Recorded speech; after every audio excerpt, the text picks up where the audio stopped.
ভিনি আৰু ভাগিন পোৱালিটো ওলালেহি। এইফালে মই চাহ আনিছোঁ আৰু ইমান লেতেৰা হৈ আছে চাওকচোন। আমি টেঙা খাই আছিলোঁ, টেঙা খাই থকা টাইমতে মানে ভিনি আৰু ভাগিন পোৱালিটো ওলালেহি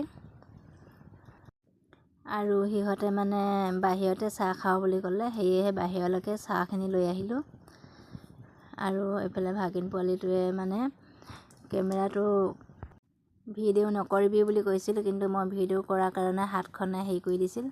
এইফালে আকৌ আমাৰ বেটা দেউতাকৰ লগত মোবাইল চাই আছে। এইফালে আকৌ মই চব্জি বনাব লৈছোঁ, মানে ভিনিহঁতি ভাত খাই যাব, সেয়েহে মানে এইফালে চব্জি বনাই আছোঁ। এয়া মই মাংসখিনি বনাই লৈছোঁ।